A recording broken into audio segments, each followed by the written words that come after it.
All right, guys, welcome back. Again, my name is Scott Webb. I am with C2C Sports Investments, and you can follow me on Twitter at C2C Scott Webb. And this time we're going to talk about the Cleveland Indians in the 2018 team preview.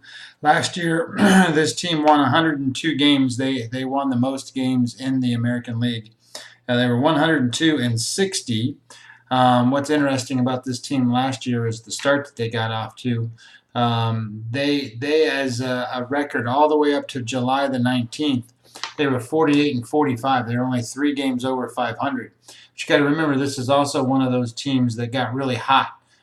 They won 22 straight games last year, and they won 29 out of 31 to get to the record that they ended up with. So they started off really slow, but they finally got to the point where they needed to be, and they were expected to be one of the better teams. They were expected to be in the playoffs. They did make the playoffs. They lost to the Yankees, but this team fulfilled its role, did what it was supposed to do. They just didn't make it beyond where they ended up against the Yankees. So their batting WAR was 27.3 last year. Pitching WAR was 31.7 for a total WAR of 59. 31.7, by the way, pitching wise is number one, and it's number one by a wide margin.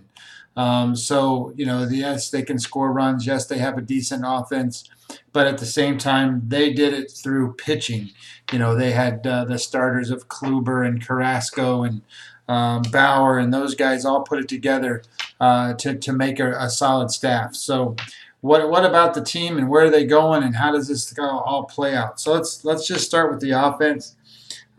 They ranked number third overall in offense with runs above average.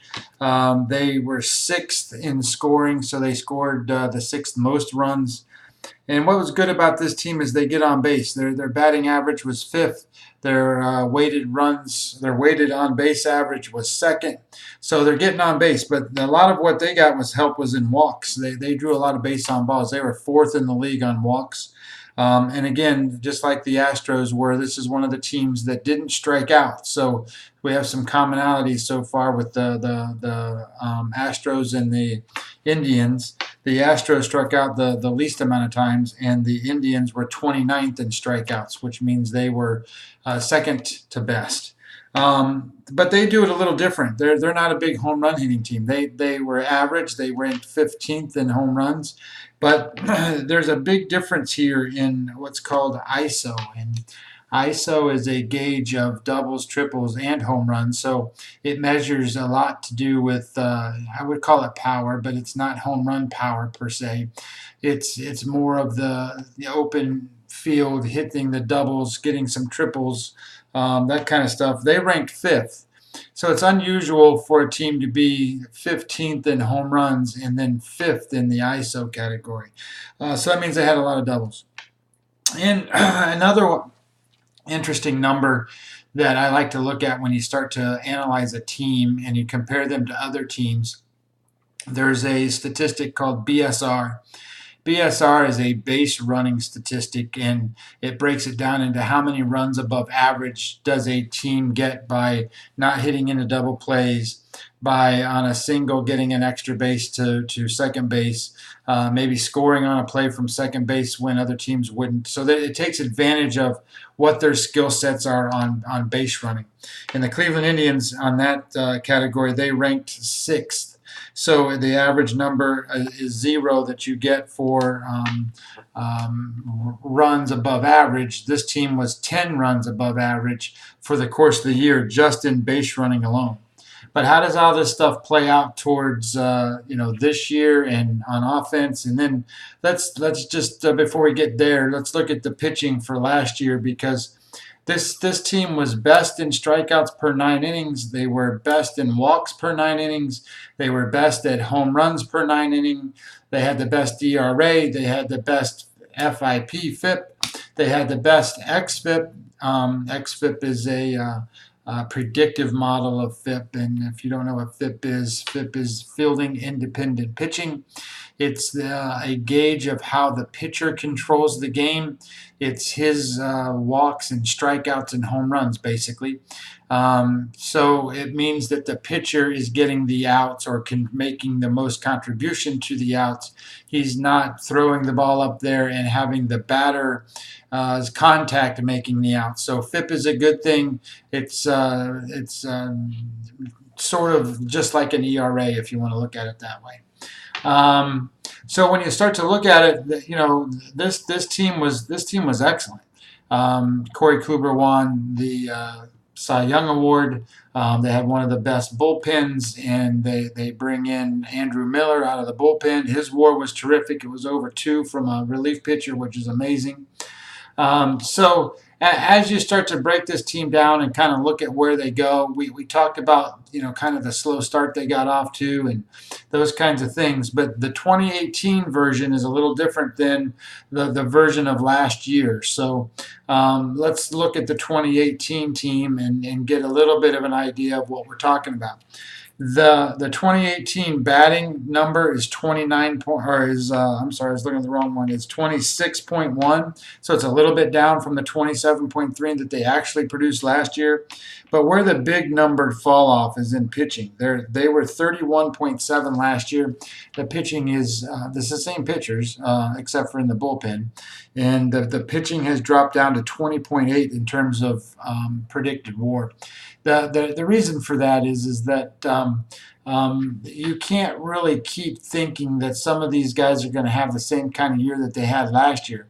Carrasco had a monster year last year, and it's not feasible to expect him to pitch to a Cy Young type of award performance again. So his numbers and metrics are down a little bit. He's at a 4.3, which is still all-star projection. And Corey Kluber's at 5.8, which is, again, in the mix for like a Cy Young kind of caliber performance. But where you find the fall-off is at Trevor Bauer. He's at 2.9, so that's below all-star level. Danny Salazar, he's still got his shoulder trouble. If he can pitch, he's at a 2.1 more. Mike Clevenger, Josh Tomlin, those guys are in there, but they're both below a 2. So when you start to really look at this Indians rotation, it's still a great staff, and the WAR number is very high, but it doesn't compare to some of the other teams out there anymore. The Houston Astros, for example, they have dwarfed them in terms of what's going on in 2018. So the team has got to get a little better, and they got to get a little better on offense. And the numbers don't really show that. They don't show that they're terribly worse. But when you start to switch out players like Yonder Alonso at first base, who has a 1.8 WAR projection, and he's going to take over for a Carlos Santana, who's normally a producer between 2 and 3, and last year was a 3. So I think that you're going to see that that's a fall off. Roberto Perez behind the plate's a 1.3. Yan Gomes is a 0.9, so they're not real strong hitters out of the catching spot. Second base is kind of interesting because Jason Kipnis is sort of played there. He's been in the center field role, so I don't think they really have a great understanding of what they want to do with him. I think he's going to end up at second base, but his WAR is 1.4, which is not significant enough for a huge improvement there. Francisco Lindor is their best player. Francisco Lindor projects at 5.8, which is going to be in the MVP kind of run. He's just everything to them. He plays defense. He hits the ball. He's a hustler. He's got energy. So he's their best player. Hopefully he can carry the load and get this team to where it needs to go. Jose Ramirez had a breakout season last year. He is not predicted to be in the 6 WAR, 5 WAR category where he fell last year. He's sitting at 3.2, so they expect him to fall back. I would expect him to fall back. That's just normal for someone who has a standout year to not follow it up with another standout year, unless you're a superstar. And I suppose that Jose Ramirez can certainly put it out there that he is a superstar with backing it up. But it doesn't necessarily show that. This doesn't even show at all-star level. So Michael Brantley coming back from injury, and he should play the majority of the season this year. He's listed as a 2.0 WAR. Now he's kind of a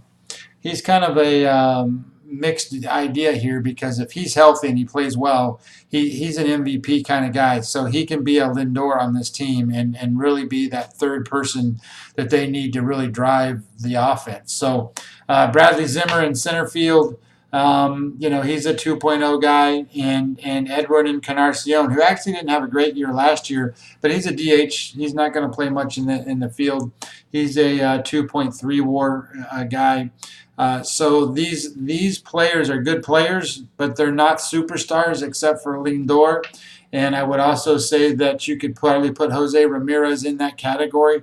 I think that if you get anything positive and Michael Brantley can show something of what he used to be, I think that's going to be a big plus for them. However, I think their biggest thing is again the division they play in, because they're going to be playing against three teams who are in rebuild modes of different sorts and varieties, and the quality is not there. So you got the White Sox, you got the Tigers, and you got the Kansas City Royals, and those three teams are near the bottom of the league in terms of what they're capable of. So the Indians will play them 19 times each. And last year when they played them 19 times, they beat them 12 or 13 of those 19 times. So they were pretty dominant. So they're winning 2 out of the 3 there against that team, those teams, which then sort of leads me to the idea of where I think this team should be and sort of where I think that they should be looked at for this year. And last year they won 102 games. The sabermetric standing showed that they were unlucky in losing 10 games that they should have won. So that really they should have won 112 games last year. And I know that sounds crazy, but the reality is if you look at their run differential was plus 254 runs. Nobody was better, and nobody was even close. I mean, there was teams that had 198. That was the Yankees. 196 was Houston. So those, that's 55 away. So they by far was the best run differential, and then a lot of it came from the pitching. So you can look at it from a perspective of 102 to 112, probably too high. So if you kind of margin it down a little bit and really start to look at it from, I would say, in the neighborhood of 105 to 107 wins. That's more reasonable to talk about. The projections for this year call for them to be at 93 or 97 wins. I think those projections are a little bit low. They do lose a little bit at first base with Yonder Alonso, but they don't lose that much. And I think their offense has a chance to be similar to what it did a year ago. It's not that big of a drop off from 1 year, 33 to 29 or 30. So I think the big thing that you want to look at is last year Cleveland was 50 and 26 in their own division. That's a winning percentage of .658. So if you look at that, that's 76 games. So in those 76 games, now they have, they play 160, so they got 90 games to go. If they were 50 and 96 or 26, and then in those other 90 games they go half. So that's 45 and 45. That's 95 wins in the division just if they go 500 against everybody else. So I think this team is better than most of the teams in the American League. So I think they're going to be better than a 50% win against everybody else. And I wouldn't be surprised if they were 10 games in that neighborhood to kind of roll with. So I kind of like the 105 wins for the Cleveland Indians. Not that they're the best team, but because they are in a weak division, they should get a lot of wins. So I kind of like 105. I know that the books and everybody else out there have them at 93 to 97, 94, somewhere in there. I would bet this over, but that doesn't mean that they are the best team in the league. Houston is the best team in the league, and I also believe that the New York Yankees are next. I would say Cleveland is a rival with Boston for 3 or 4, somewhere in that neighborhood. So those 4 teams are above and beyond everybody else, and then there's the next tier down, with Houston being at the being at the highest tier. So anyway, that's your preview on the Cleveland Indians.